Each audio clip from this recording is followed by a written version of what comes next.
First and foremost, coastal erosion comes to mind.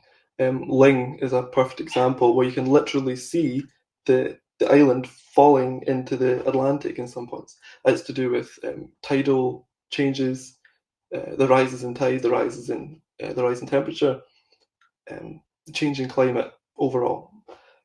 It's not something that we can just mitigate with quick fixes. It's something that we have to work as a community to stop in its tracks. Ward 5, along with many of the wards in Argyll and Bute, is not only very large, it's very diverse. I guess if I was to focus in on one particular area, it would be the potential for flooding in our coastal towns, and obviously my ward includes Oban. So again, focusing on one area, it's protecting our oceans, making sure that we play our part in not polluting our oceans any further, and that we do protect our coastal communities. I think there are going to be two big issues for the Isle of Bute in the years to come. We're already seeing quite a lot of drought happening in the south of the island, which is where our farmland is. And we have, in years and decades gone by, had serious issues with regards to flooding in our main town of Rothesay, and also around the coast.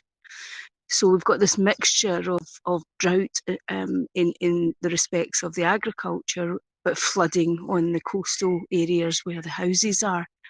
And I think we need some innovative thinking in order to use what is happening in a way that supports the agriculture and prevents the damage to the housing.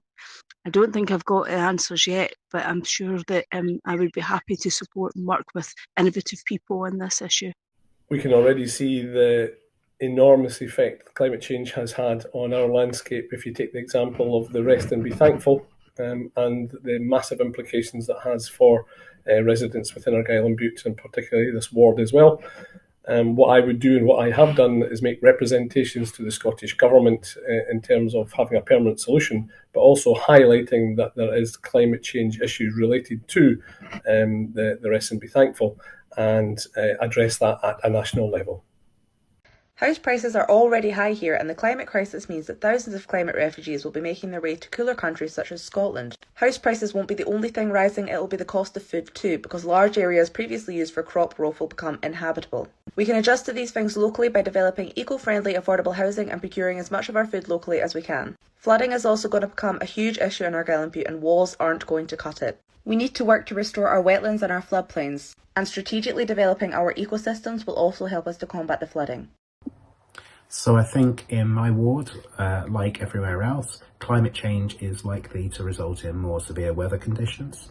That's likely to mean increases in the number and severity of storms in winter. So you could likely have problems with coastal erosion increasing, but also drier spells. And those drier spells are likely to cause a significant problem for people on private water supplies. I would support working with Scottish Water to transition those people to more reliable supplies.